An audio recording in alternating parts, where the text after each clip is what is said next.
உறவுகளுக்கு வணக்கம். நான் பிரபு செல்வராஜ் பேசுகிறேன். இந்த சமீபத்தில் தமிழக வெற்றி கழகம் விஜய் அவர்கள் நடத்திய ஒரு ரோட் ஷோ, ஆங்கிலத்தில் சொல்லணும்னா ரோட் ஷோ ஒன்று நடத்தியிருந்தார். கோவை மாவட்டத்தில், கோவையிலேயே நடத்தியிருந்தார். அதை பார்க்கும்போது நிறையா பத்திரிகைகள் அவ்வளோ கூட்டம், பிரம்மாண்டமான கூட்டம், அது இதுன்னு எழுதியிருந்தாங்க. ஆனால் எனக்கு பார்க்கும்போது ரொம்ப எப்படி சொல்லணும்னா கேவலமாக, வேடிக்கையாக, அதே சமயத்தில் வேதனையாக இருந்துச்சு. ஏன் அப்படின்னா, அந்த கூட்டத்தில் நீங்கள் பாருங்களேன், நான் சும்மா பெருசாக முழுமையாக பார்க்கல. சில செய்தி ஊடகங்களில் ஒரு சில காட்சிகள் அவர் விஜய் அவர்கள் அவர் வாகனத்தில் வந்துட்டுருக்காரு. அப்போ பார்த்தீங்கன்னா ஒரு மரத்து மேலே அவர் கட்சியை சார்ந்த ஒரு தம்பி ஒருத்தர் மரத்து மேலேருந்து அப்படியே குதிக்கிறார். மேலே அவரோட வாகனத்தில் குதித்து அந்த விஜய்க்கு அந்த துண்டை போடுறாரு. ஒரு தம்பி என்னென்னா பூமிக்குள்ளேருந்து வரான், எங்கேருந்து வந்தானே தெரியல. அப்படியே கீழேருந்து வாகனத்தில் மேலே ஏறி அவருக்கு வணக்கம் சொல்லிவிட்டு மறுபடியும் துண்டு ஏதோ போடுறான் போல் இருக்கு. இதை பார்க்கும்போது எனக்கு என்ன தோணுதுன்னா, நம்ம ஊர்லேருந்து ஆங்கிலத்தில் சொல்லணும்னா வீக்கெண்ட் ஸ்பாட்டுமாங்க, வால்பாறை தான் எங்களுக்கு வீக்கெண்ட் ஸ்பாட். அடிக்கடி நாங்கள் வால்பாறை போவோம். அப்படி போகும்போது வழிகளில் ஏதாவது ஒரு வளைவுகளில் பார்த்தீங்கன்னா ஏதாவது ஒரு மரத்தில் ஒரு குரங்கு கூட்டங்கள் இருக்கும். அது என்ன பண்ணுன்னா, சின்ன சின்ன குரங்குகள் விளையாண்டுருக்கும். எப்படின்னா, மேலேருந்து அந்த கிளையிலிருந்து குதிக்கும். அப்புறம் கீழே இருந்து ஒரு சில குரங்குகள் மேலே வரும். அப்போ நல்ல உன்னிப்பாக பார்த்தீங்கன்னா நடுவில் ஒரு குரங்கு அமைதியாக உட்காந்துருக்கும். மேலிருந்து வர குரங்கும் கீழிருந்து போகிற குரங்கும் அந்த குரங்கு சீண்டும். ஆனால் நடுவில் இருக்க குரங்கு என்ன பண்ணுன்னா, அது ஒன்றும் பெருசாக அதை தடுக்காது, சும்மா கையை மட்டும் அப்படிங்கும் அப்படியே.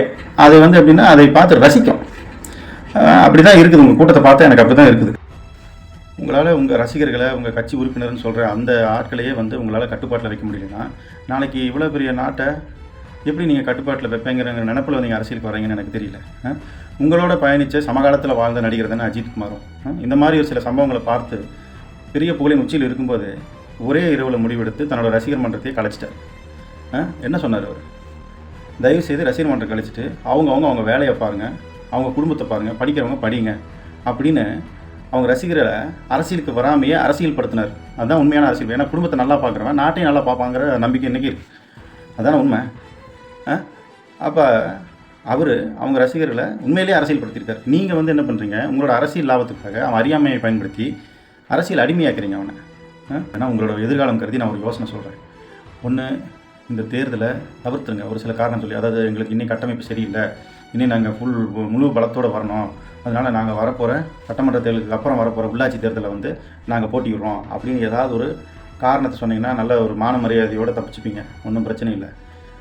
அது நல்லது. இல்லை நீங்கள் தனியாக போட்டிக்கிட்டீங்க அப்படின்னா அப்போ கூட நாங்கள் தேர்தல் அரசியலில் பெருசாக அவங்களை விமர்சனம் பண்ணவோ முடிஞ்ச வரைக்கும் தவிர்ப்பு தான் பார்ப்போம். சரி பரவாயில்ல, நின்று போட்டோம். ஏன்னா இதுதான் உங்களுக்கு முதலும் கடைசி தேர்தல், அதனால் நின்று போட்டு நாங்கள் விட்டுருவோம். அதை விட்டுட்டு நீங்கள் இந்த மாதிரி 2 கூட்டணியில் ஏதாவது ஒரு கூட்டணி சேர்ந்து வந்தீங்கன்னு வைங்களேன், எங்ககிட்ட மலரையர் பாசறைன்னு ஒன்று இருக்குது. மழலையர் பாசறை நல்லா கேட்டுங்க. 10 வயசு பையனை பொண்ணே பக்கம் பக்கமாக பேசும். தாய்மொழி தமிழ்மொழிக்கு எம் முதல்கண் வணக்கம். பூனைகளையும் புலியாக மாற்றும் தாரக மந்திரம் பிரபாகரன் என்னும் ஒற்றைச் சொல். அவங்கள வச்சு அவங்கள கிழிச்சு தொங்க விட்டுருவோம். சரியா? அதனால் 1க்கு 2 தடவை யோசித்து முடிவு பண்ணி இந்த தேர்தலில் போட்டியிடலாமா வேண்டாமான்னு தயவுசெய்து நீங்கள் முடிவெடுங்க. ஏன்னா 50-60 ஆண்டு கால ஆட்சி நடத்தினவன், கட்சி நடத்துகிறவன், ஆட்சி அதிகாரத்தில் இருந்தவனையே அலற விட்டுட்ருக்கோம். அதனால் யோசிச்சு வாங்க எதுக்கும். சரியா? நாம் தமிழர். நன்றி, வணக்கம்.